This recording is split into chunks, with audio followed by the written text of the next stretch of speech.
Stephen, thanks so much for your time. Thank you. Appreciate it. Congratulations on the movie. Thank you. It's a blast. Great. Is it tricky balancing that kind of obvious British humour with Dwayne Johnson? You know, that broad Dwayne Johnson audience, because obviously he's a producer on the movie too. Yeah. Is that one of the trickier elements to writing it, and how aware are you of that when you're putting the movie together?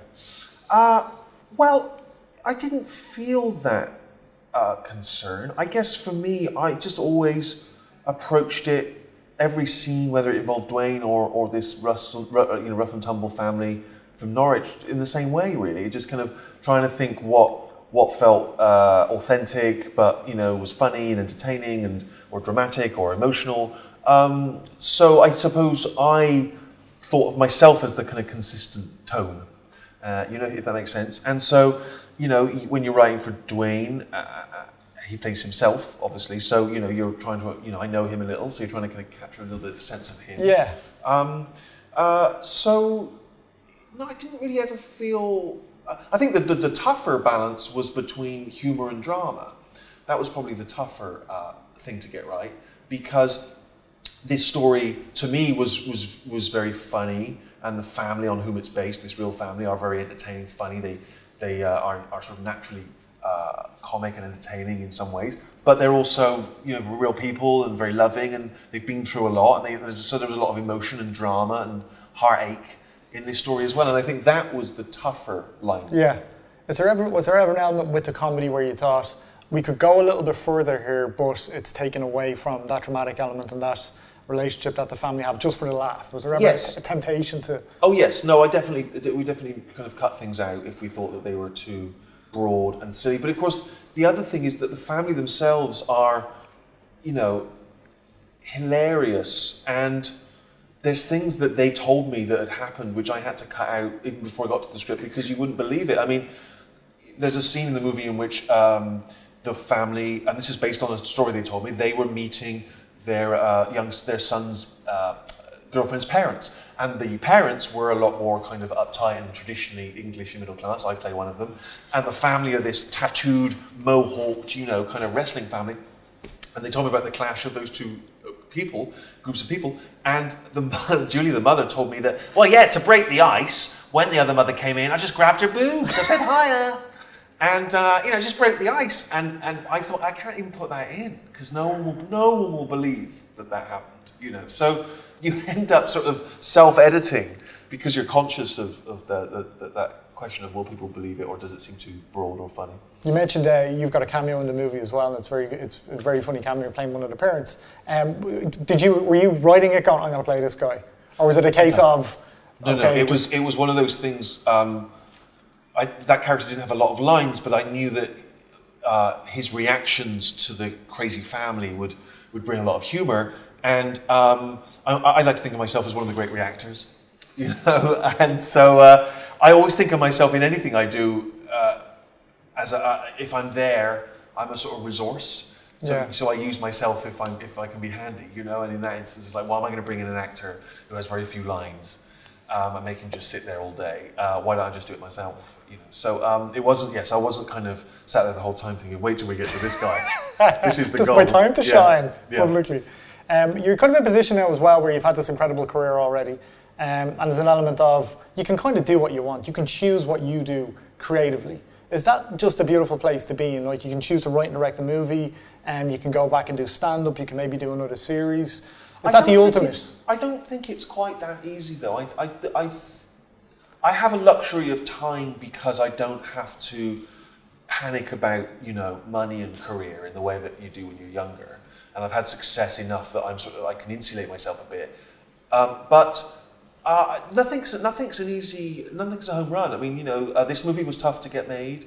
Even with Dwayne Johnson. Even with Dwayne, Dwayne struggled to get some traction in Hollywood. At least we ended up making it with Film 4 in the UK. So and it's not like they'll give me endless money to make whatever I want. I mean, this is a small film.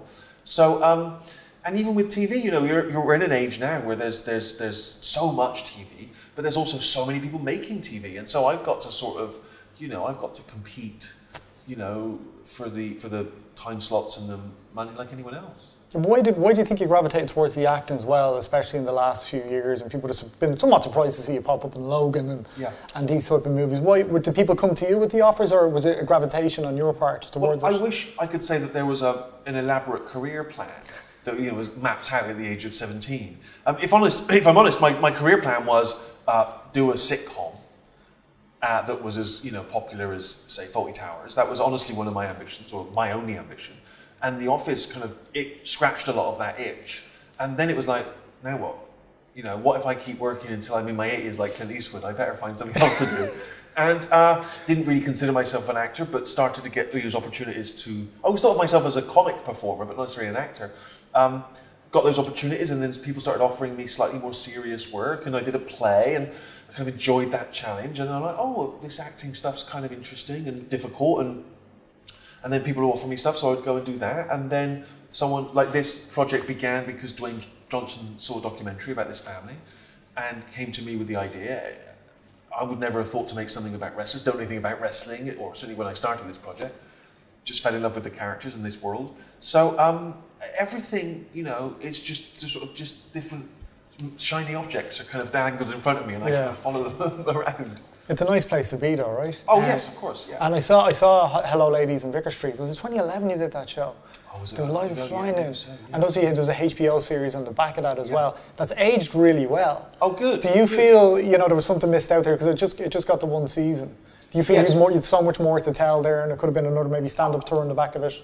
Well, I think it was just that it was more that I would like to have seen how that character evolved. And I think also, that series ended before the whole world, it was about dating, and it ended before the world of sort of dating apps became a thing, and so it felt like there was a lot of other territory to go into, and the fact that it was set in LA, which has become, the hub of the sort of, the Me Too movement and the Time's Up, and that kind of people reevaluating, male-female sort of dynamics in that way. So that could have been interesting territory to explore as well. So I think it could have run around.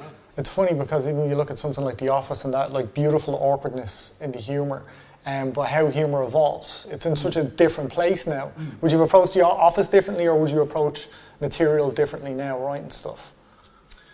I don't know if I would approach it differently. I don't know if they would make The Office now. Yeah. They might be nervous. And I think in part it's because I always thought we had quite a strong moral centre to that show, and we were on the right side of history, as it were, in terms of our opinions.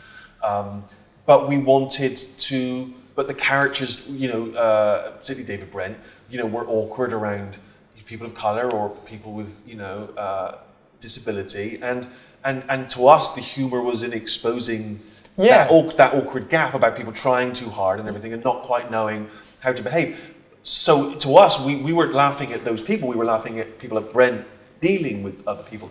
But I think now people, commissioners might just be nervous that you're even going into that territory. That's kind of a bit sad though as well, because I think it's obvious to most people that Brent is the joke here. This isn't, the character. This character is the joke. He's the punchline.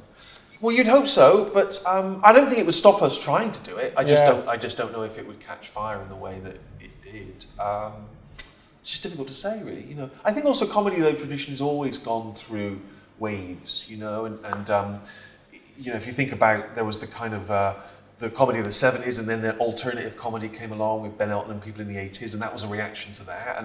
And now perhaps there's a gentler, sillier kind of comedy. Perhaps is an antidote to the more awkward, excruciating humour like we did in The Office. Which is 20-odd years old. Got 20 years. Before I let you go, final question.